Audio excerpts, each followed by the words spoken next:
Yo, what is up, y'all? It's Cone back here again tonight with another episode of After the Buzzer, the show where I recap the NBA games from the night. Once again, we had 3 Game 2s of the NBA playoffs tonight, so I'll go ahead and get right into it. Before I do, though, make sure to leave a like and subscribe. It helps me out a ton. You don't want to miss out on the playoff content coming up. Also, drop me a comment below and let me know what your biggest takeaways were from tonight's games. I'm going to start off with talking about Pelicans Suns, because the Pelicans even this one up 1-1, winning 125 to 114. In the first half, it was pretty close after one half. Devin Booker had one of the most impressive first halves of playoff basketball I've ever seen from one player. He had 31 points.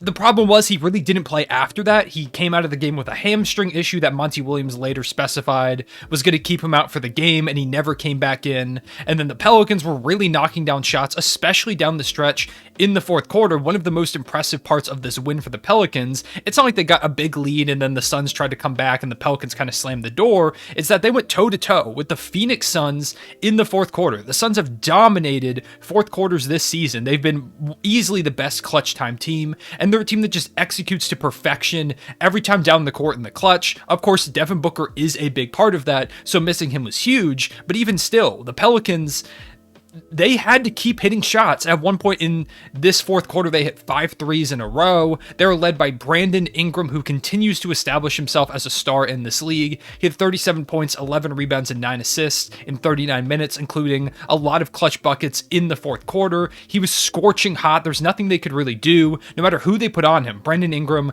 was taking advantage, hitting tough jumpers, threes, whatever the team needed him to do. Brandon Ingram was taking over, and he's a big reason why I've said in the past, if the Pelicans can get Zion back and they can kind of get this whole team healthy together for a season, they're going to be scary. They could really make some noise, because once again, you add Zion Williamson to this team of Brandon Ingram, who had 27, 11, 9, CJ McCollum, who had 23, 8, 9, a great wing defender in Herb Jones, who had 14, Jonas Valanciunas, who only had 10 and 13, but he played well enough, Larry Nance Jr. had 13, 9 from Trey Murphy, 8 from Jose Alvarado.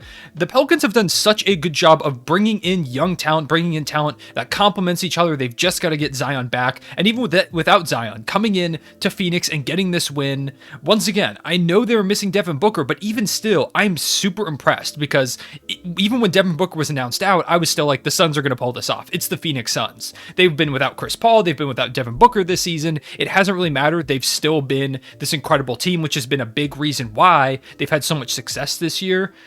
It was just super impressive what the Pelicans were doing. I have become such a big fan of Willie Green through this play-in tournament and the playoffs. In the play-in tournament, multiple times the Pelicans would get down, and even still, Willie Green would keep them in it.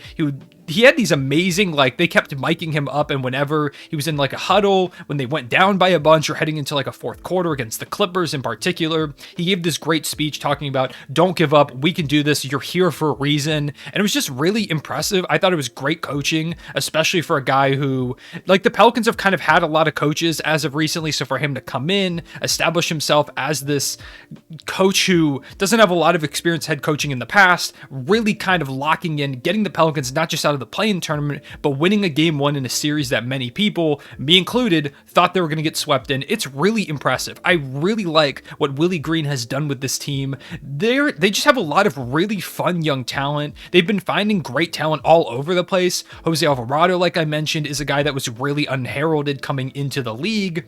Trey Murphy was a guy who they picked in the teens, and he's been really solid for them. Like I mentioned, Herb Jones, I don't even need to tell you about Herb Jones, what he's done for this franchise, coming in as a second-round pick. It's been really impressive what this team has done. Jackson Hayes playing power forward is something that I never would have dreamed would work in the past, but it has been working. Just all around, I want to give a ton of credit to the Pelicans for what they're doing.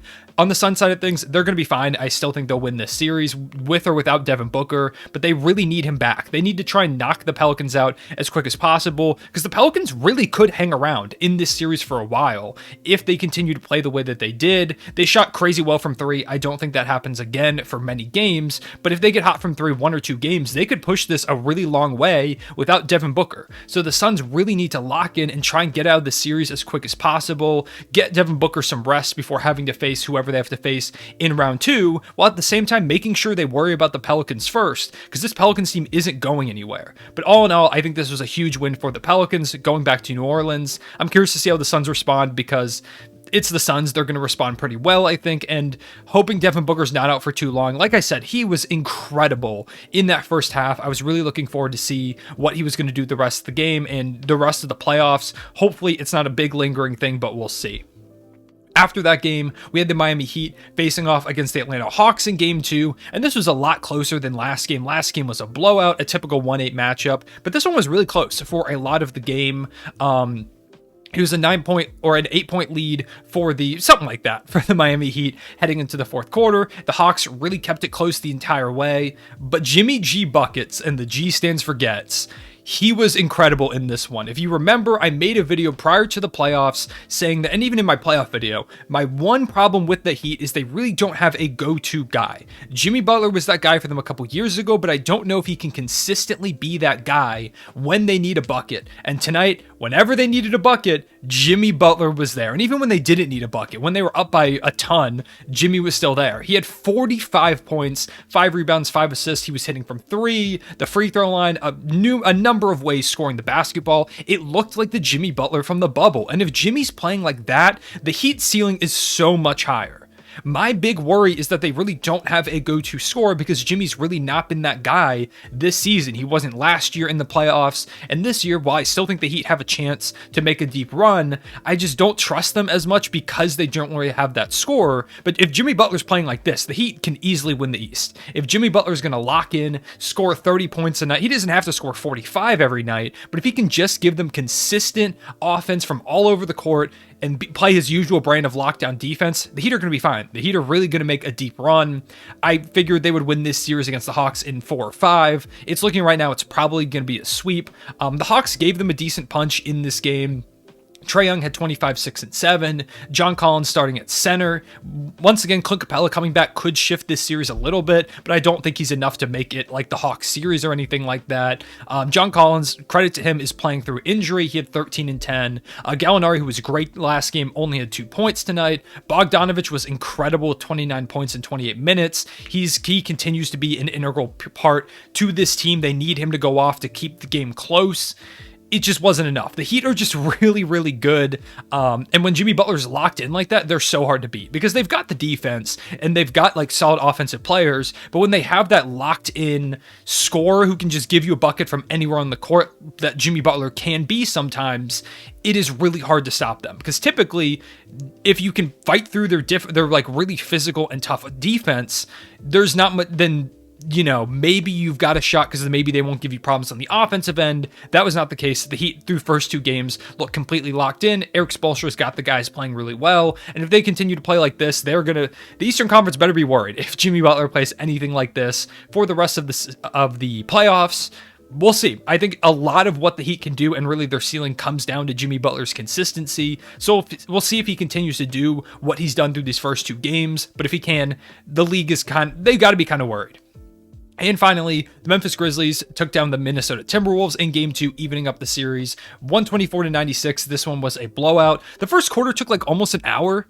Like, it was insane. There were fouls left and right. Like 3 or 4 guys had 2 or 3 fouls. It felt like, including Cat, Jaren Jackson Jr., a couple other people. I know D'Lo had 1 or 2. It just felt like so many guys were in foul trouble at the end of this first quarter, which has kind of been the story for the Minnesota Timberwolves over the course of both the play-in tournament and these last couple games. They just have been playing really physically and getting into a lot of foul trouble, getting into a lot of issues with that. They've got to kind of chill out because they can't have their best players getting into foul trouble. That's really where this one kind of got away from them because they had to sit Cat for a decent bit. He didn't play a lot because he was in early foul trouble, only played 28 minutes, as well as it being a blowout.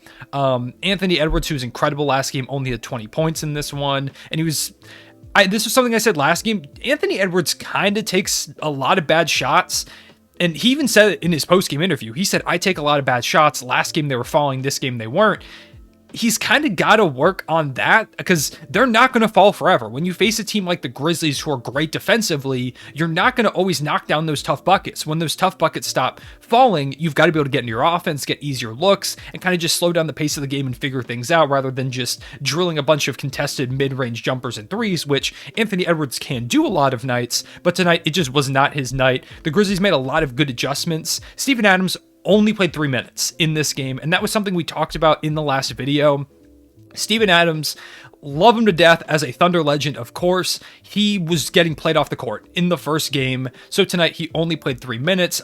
Taylor Jenkins said after the game he talked to Steven Adams, and Steven Adams says, "I don't care. We won the game," which I think is an awesome mentality. And I'm sure that's one that anyone on the Grizzlies has. Regardless of how they perform or how much they play, the Grizzlies are kind of just a very team-oriented team.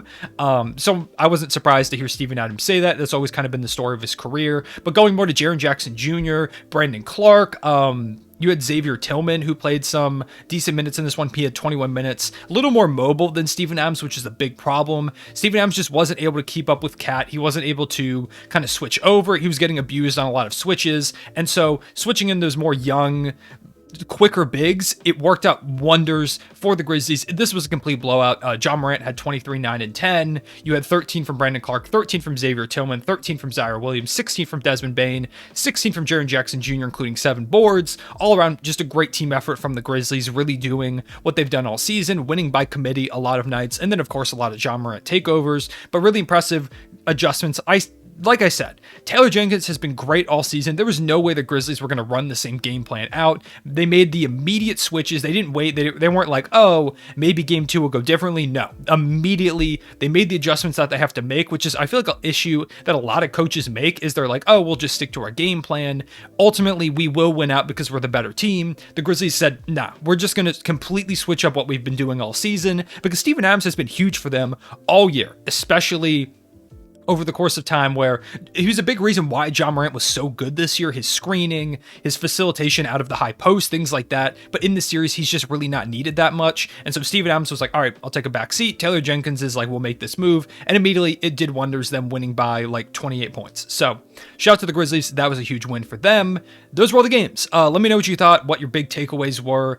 Make sure to leave a like and subscribe. It helps me out a ton. What games are you looking to tomorrow? I believe we've got Bucks Bulls, Celtics Nets, and some other game. Have we played all the game 2s yet? It feels like it's weird. I'm mad at the league for giving a Celtics Nets game 1 and that they didn't give us game 2 like as soon as possible. Sixers Raptors game 3. Okay, so we'll get that. So I'll probably drop a video tomorrow talking about all those games. So if you don't want to miss out on that, make sure to subscribe, like on the video if you made it to the end. If you made it to the end, drop a prayers to D-Book in the comments to, give him a little bit of hope there. Hopefully he's able to come back soon. But all in all, I appreciate you all watching. I will see you all later. Real one, say it back.